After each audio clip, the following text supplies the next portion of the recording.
Voilà, aujourd'hui, vidéo sur la conservation de l'énergie mécanique.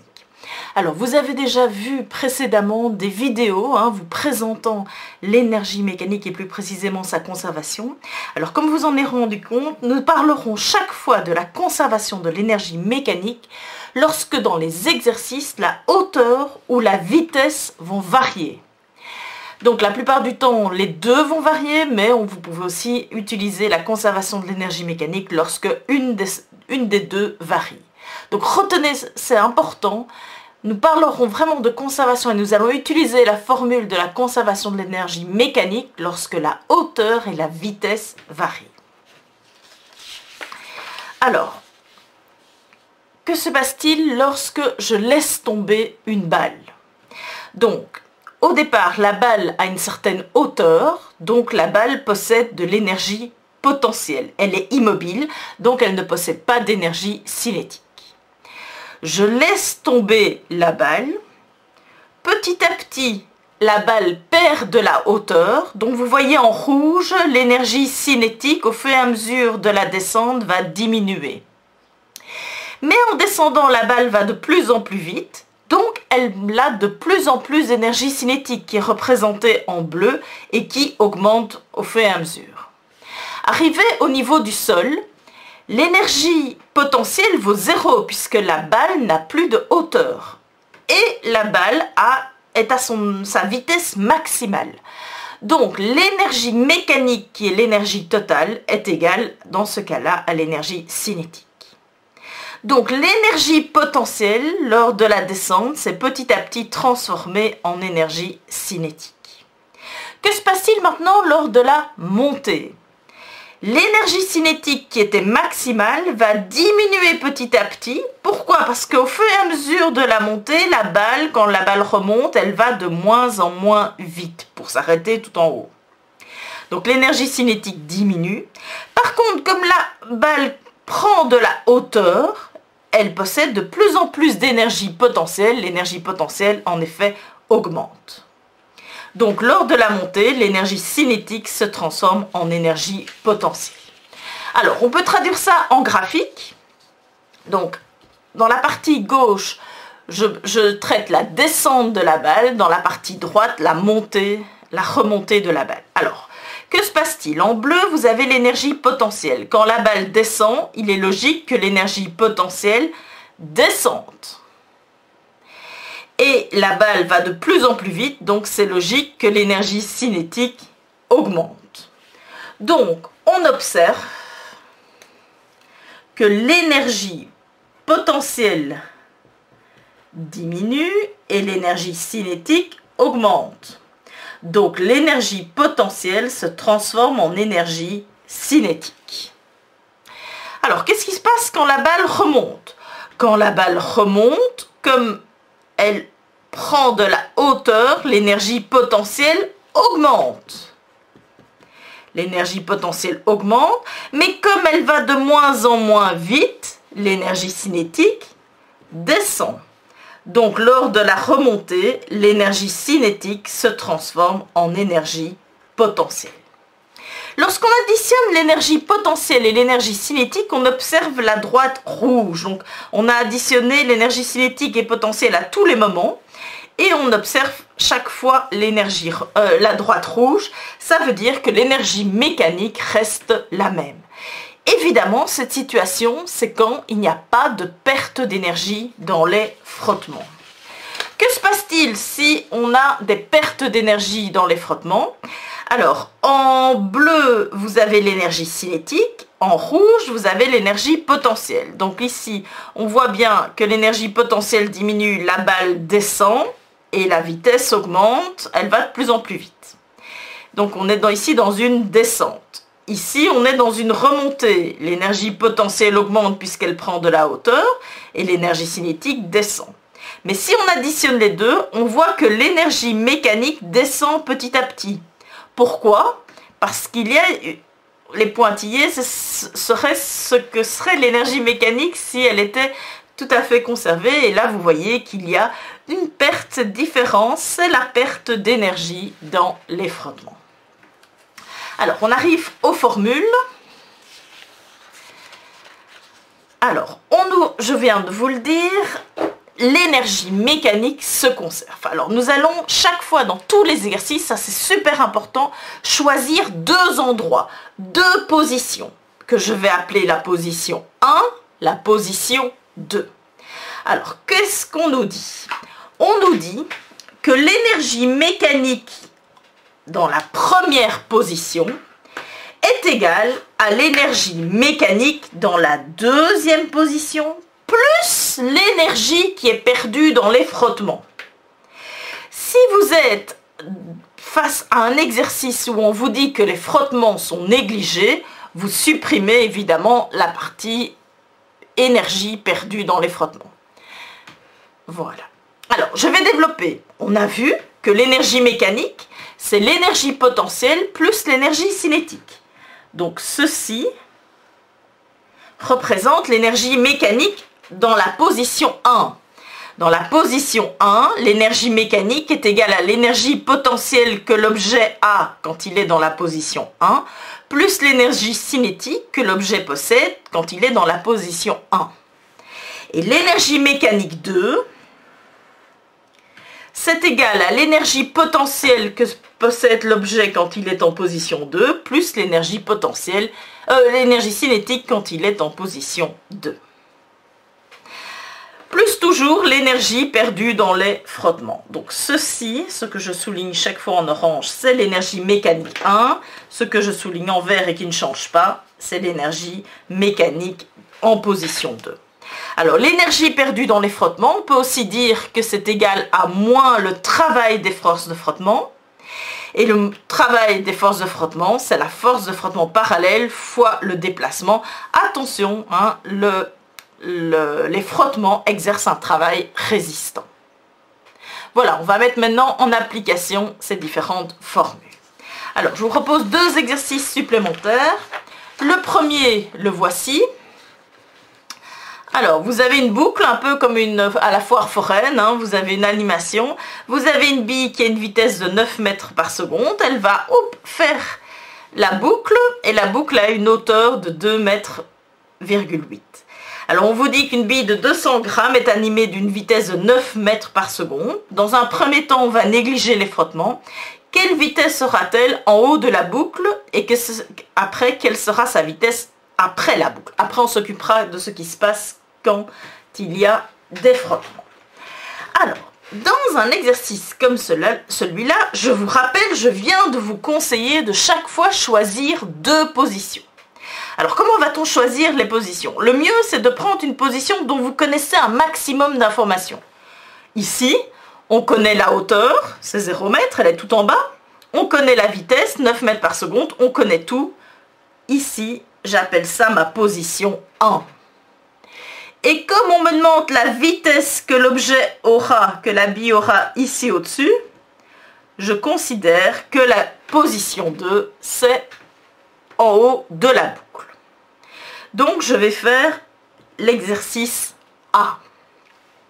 Je sais que l'énergie mécanique que possède l'objet à la position 1, c'est-à-dire ici, est égale à l'énergie mécanique que possède l'objet tout en haut, c'est-à-dire ici. Plus l'énergie perdue dans les frottements, mais je le barre. Pourquoi? Parce qu'on a négligé les frottements. Alors, je vais développer l'énergie mécanique en position 1. C'est l'énergie potentielle en position 1, plus l'énergie cinétique en position 1. Et l'énergie mécanique en position 2, c'est l'énergie potentielle plus l'énergie cinétique, tout ça en position 2. Alors, là en position 1, la bille n'a pas d'énergie potentielle. Pourquoi? La hauteur est 0 mètre. Donc l'énergie potentielle, c'est 0 joule. Par contre, elle possède une énergie cinétique. En position 2, elle a une certaine hauteur, elle possède de l'énergie potentielle. Et elle a une certaine vitesse, puisqu'on nous demande de la calculer, elle a donc de l'énergie cinétique. Donc, je sais que l'énergie cinétique, ici en position 1, est égale à l'énergie potentielle qu'elle a là au-dessus, plus l'énergie cinétique. Alors maintenant, je vais utiliser la formule. L'énergie cinétique, vous savez que c'est la masse fois la vitesse au carré sur 2. L'énergie potentielle, c'est la masse fois G fois la hauteur, et cette fois-ci je dis la hauteur en position 2, plus masse fois la vitesse au carré sur 2, ça c'est la formule de l'énergie cinétique en position 2. Alors ici, comme les frottements ont été négligés, vous pouvez simplifier les masses. Attention, vous ne pouvez le faire que quand on a négligé les frottements. D'accord? Comme ici. Bon, moi, pour ne pas vous embrouiller, je ne vais pas le négliger. Alors, je continue mon exercice là au-dessus. La masse, 200 grammes. 200 grammes, c'est 0,2 kg. Donc, j'ai 0,2 fois 9 au carré sur 2. 9, c'est la vitesse qu'elle a ici en bas. C'est égal à 0,2 fois 10 fois 2,8. J'ai choisi que petit g pour simplifier vos 10 newtons par kilo. Plus 0,2 fois la vitesse 2 que je cherche divisé par 2. Alors, 0,2 fois 9 au carré divisé par 2. Alors, je prends ma calculatrice.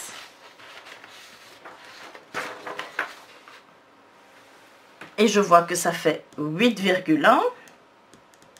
0,2 fois 10 fois 2,8, je vois que ça fait 5,6. Plus 0,2 divisé par 2, je simplifie, 0,1 fois V2 au carré. Je fais passer le 5,6 de l'autre côté. 8,1 moins 5,6, c'est égal à 0,1 fois la vitesse en deuxième position au carré. J'arrive donc à ce que la vitesse 2 au carré soit égale à 2,5 divisé par 0,1, c'est-à-dire 25. Donc la vitesse se retrouve en faisant racine carrée de 25, ça vaut 5 mètres par seconde. Je sais donc que ma bille va passer dans la boucle et sera en haut, et passera une vitesse tout en haut de 5 mètres par seconde. Alors maintenant, on va refaire le même exercice, mais cette fois-ci, on voudrait connaître la vitesse en bas de la boucle. Alors, quand on a un exercice comme ça en deux parties, on rechoisit chaque fois qui est la position 1, qui est la position 2. Donc ici, la position 1, je vais garder ici, en bas. Pourquoi? Parce que je connais tout sur cette position-là. Et on me demande quelle sera la vitesse en bas. Donc, la position 2 devient ici en bas. Alors, je prends un autre exercice, une autre feuille. Voilà. Alors, je sais que l'énergie mécanique en 1 est égale à l'énergie mécanique en 2 plus l'énergie perdue dans les frottements. On nous dit dans l'énoncé qu'on néglige les frottements. Donc, je barre. Alors, l'énergie mécanique, je sais que c'est l'énergie potentielle plus l'énergie cinétique. Et pareil pour la position 2. Alors, en position 1, il n'y a pas de hauteur, donc il n'y a pas d'énergie potentielle. En position 2 non plus, on est à 0 mètre ici, tout en dessous de la boucle. Donc, j'arrive à la conclusion que dans ce cas-là, l'énergie cinétique à la première position est égale à l'énergie cinétique à la deuxième position. Donc, la masse fois la vitesse au carré, la vitesse 1 au carré divisé par 2 est égale à la masse fois la vitesse 2 au carré. Alors, on peut simplifier. Tchouk, tchouk, tchouk, tchouk. Et donc, on voit que V1 au carré est égal à V2 au carré. Autrement dit, V1 égale V2. Donc, on sait qu'en bas de la boucle, la bille aura la même vitesse qu'au départ, c'est-à-dire 9 mètres par seconde. Alors, quel sera, troisième exercice, quelle sera la vitesse toujours ici si cette fois-ci la vitesse est de 5 mètres par seconde, quelle sera l'énergie perdue dans les forces de frottement? Alors ça c'est un autre exercice, c'est l'exercice C. Alors je choisis deux positions. Alors je choisis ici la position 1 et je choisis toujours la position ici 2, mais sachant que maintenant la vitesse c'est 5 mètres par seconde. Donc je reprends ma formule de la conservation de l'énergie. L'énergie mécanique 1 est égale à l'énergie mécanique 2 plus l'énergie perdue dans les frottements. Et cette fois-ci, je laisse l'énergie perdue dans les frottements parce que justement, on va nous demander, c'est ce qu'on cherche, quelle est l'énergie perdue dans les frottements? Alors, l'énergie mécanique, c'est toujours l'énergie potentielle plus l'énergie cinétique. Pareil en position 2.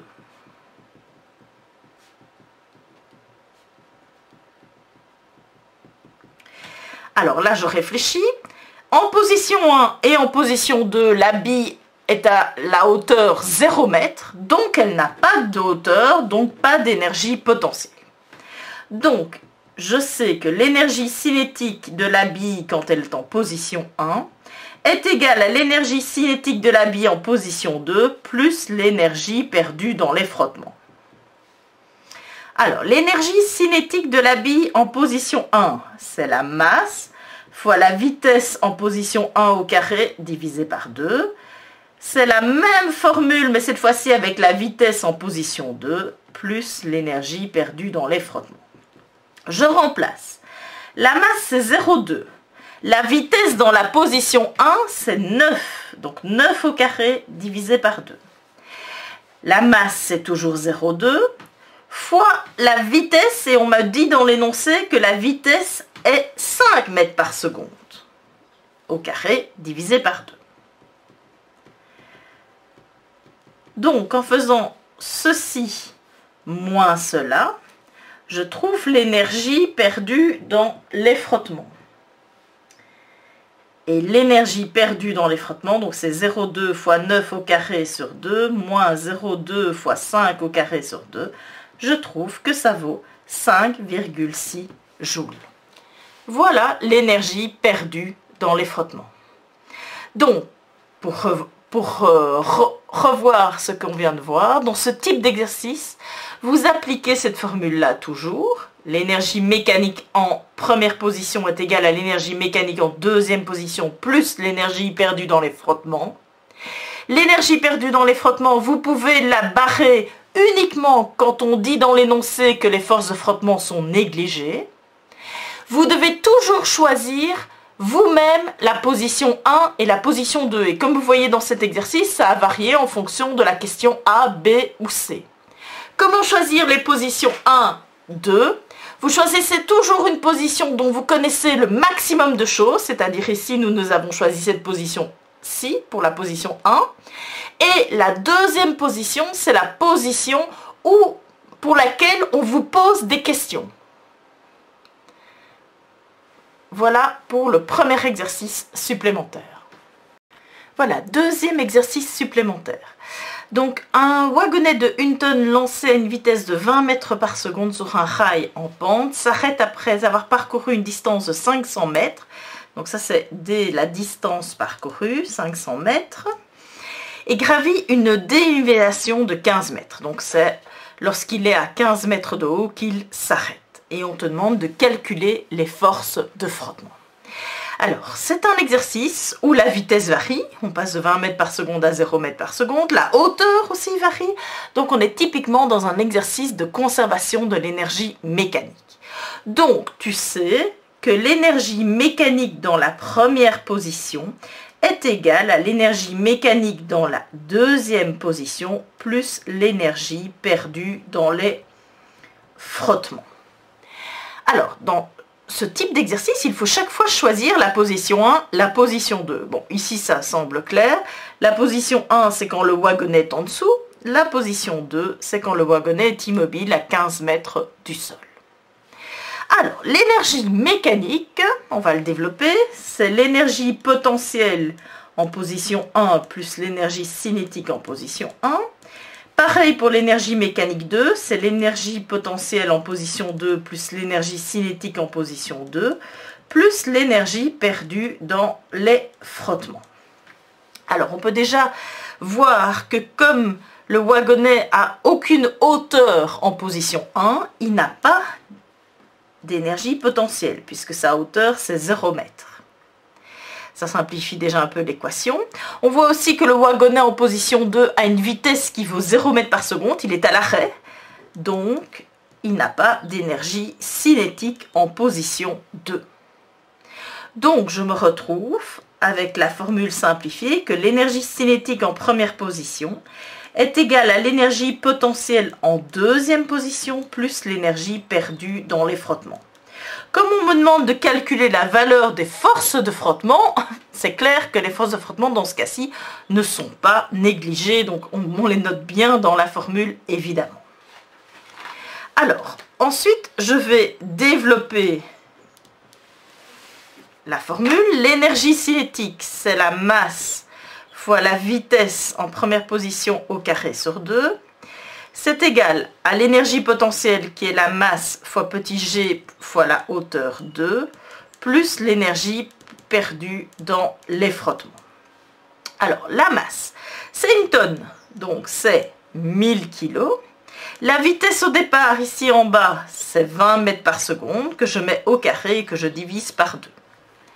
L'énergie potentielle en deuxième position, c'est la masse 1000 fois petit g, je décide que petit g pour simplifier c'est 10 newtons par kilo, fois 10 fois la hauteur qui est 15 mètres, plus l'énergie perdue dans les frottements.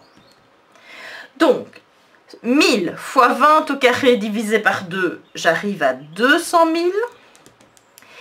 1000 fois 10 fois 15, j'arrive à 150 000, plus l'énergie perdue dans les frottements.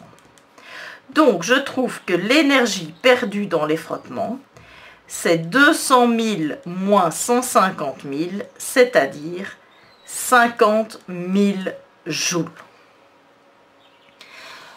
Donc, voilà la première étape. Je trouve que l'énergie perdue dans les frottements vaut 50 000 joules. Or, l'énergie perdue, c'est égal à moins le travail. Donc, je sais que le travail vaut moins 50 000 joules. Le travail des forces de frottement. Est-ce que c'est logique? Oui. C'est un travail résistant, puisque les forces de frottement s'opposent toujours au déplacement. Donc, c'est un travail résistant, donc c'est logique que le travail soit négatif. Alors, c'est pas ça qu'on me demandait. On me demandait de trouver les forces de frottement. Le travail des forces de frottement, c'est les forces de frottement parallèles fois le déplacement. Donc, pour trouver les forces de frottement parallèles, je prends le travail que je divise par le déplacement. Le travail, il vaut moins 50 000 fois le déplacement. Alors, le déplacement, je reprends mon schéma, on nous a dit qu'il se déplaçait de 500 mètres. Donc, c'est 500. 50 000 divisé par 500, ça fait moins 100 newtons. Tiens, pourquoi est-ce que la force est négative? Parce que c'est la force parallèle. Or, rappelez-vous, les forces de frottement, c'est la force parallèle. Les forces de frottement parallèles au déplacement, c'est la force de frottement fois le cosinus de alpha. Et donc, les forces de frottement fois le cosinus de 180 degrés. Puisque, rappelez-vous, le déplacement se fait comme ceci, sur la pente, mais les forces de frottement, elles, sont orientées dans l'autre sens. Donc, il y a bien un angle de 180 degrés. il y a bien un angle de 180 degrés. Donc, les forces de frottement parallèles vaut moins 100. Les forces de frottement vaudront donc 100 newtons. Voilà la réponse. Bon, maintenant à vous de faire des exercices.